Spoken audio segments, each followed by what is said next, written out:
አንደኛ የዮሐንስ መልእክት ምዕራፍ 2 ልጆቼ ሆይ ኃጢአትን እንዳታደርጉ ይህን እጽፍላችኋለሁ።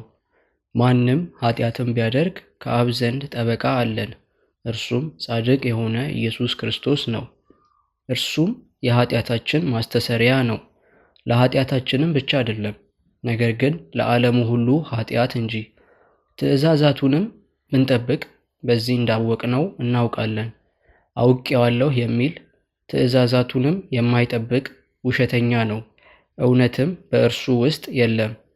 ቃሉን ግን የሚጠብቅ ሁሉ በእርሱ የእግዚአብሔር ፍቅር በእውነት ተፈጽሟል። በእርሱ እንዳለን በዚህ እናውቃለን። በእርሱ እኖራለሁ የሚል እርሱ እንደተመላለሰ ራሱ ደግሞ ሊመላለስ ይገባዋል። ወንድሞች ሆይ ከመጀመሪያ የነበረቻችሁ አሮጌ ትእዛዝ እንጂ ምጽፍላችሁ አዲስ ትእዛዝ አይደለችም። አሮጌይቱ ትእዛዝ የሰማችኋት ቃል ናት። ዳግመኛ አዲስ ትእዛዝን እጽፍላችኋለሁ።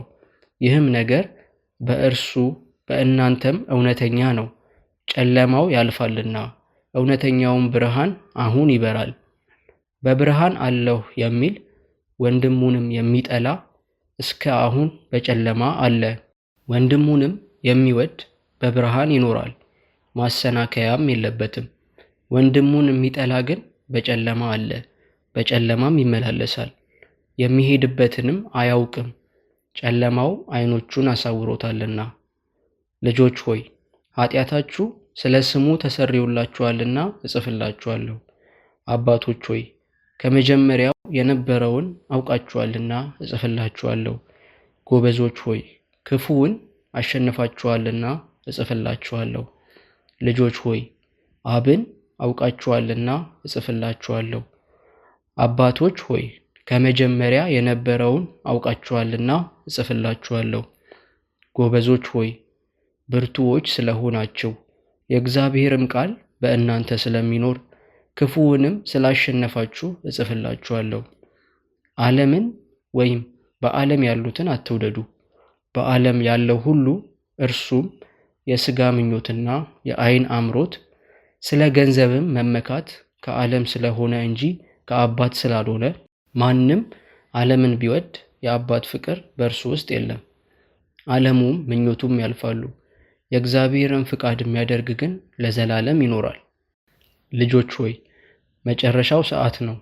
የክርስቶስም ተቃዋሚ ይመጣ ዘንድ እንደሰማችሁ አሁን እንኳ ብዙዎች የክርስቶስ ተቃዋሚዎች ተነስተዋል። ስለዚህም መጨረሻው ሰዓት እንደሆነ እናውቃለን።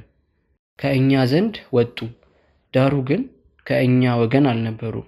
ከእኛ ወገንስ ቢሆኑ ከእኛ ጋር ጸንተው በኖሩ ነበር። ነገር ግን ሁሉ ከእኛ ወገን እንዳልሆኑ ይገለጡ ዘንድ ወጡ። እናንተም ከቅዱሱ ቅባት ተቀብላችኋል፣ ሁሉንም ታውቃላችሁ። እውነትን የምታውቁ ስለሆናችሁ ውሸትም ሁሉ ከእውነት እንዳልሆነ ስለምታውቁ እንጂ እውነትን ስለማታውቁ አልጽፍላችሁም። ክርስቶስ አይደለም ብሎ ኢየሱስን ከሚክድ በቀር ውሸተኛው ማን ነው? አብንና ወልድን የሚክድ ይህ የክርስቶስ ተቃዋሚ ነው። ወልድን የሚክድ ሁሉ አብ እንኳ የለውም። በወልድ የሚታመን አብ ደግሞ አለው። እናንተስ ከመጀመሪያ የሰማችሁት በእናንተ ጸንቶ ይኖር። ከመጀመሪያ የሰማችሁት በእናንተ ቢኖር እናንተ ደግሞ በወልድና በአብ ትኖራላችሁ። እርሱም የሰጠን ተስፋ ይህ የዘላለም ሕይወት ነው። ስለሚያስቷችሁ ሰዎች ይህን ጽፌላችኋለሁ። እናንተስ ከእርሱ የተቀበላችሁት ቅባት በእናንተ ይኖራል። ማንም ሊያስተምራችሁ አያስፈልጋችሁም። ነገር ግን የእርሱ ቅባት ስለ ሁሉ እንደሚያስተምራቸው እውነተኛም እንደሆነ ውሸትም እንዳልሆነ እናንተንም እንዳስተማራችሁ በእርሱ ኑሩ። አሁንም ልጆች ሆይ በሚገለጥበት ጊዜ እምነት እንዲሆንልን በመምጣቱም በእርሱ ፊት እንዳናፍር በእርሱ ኑሩ። ጻድቅ እንደሆነ ካወቃችሁ ጽድቅን የሚያደርግ ሁሉ ከእርሱ እንደተወለደ እወቁ።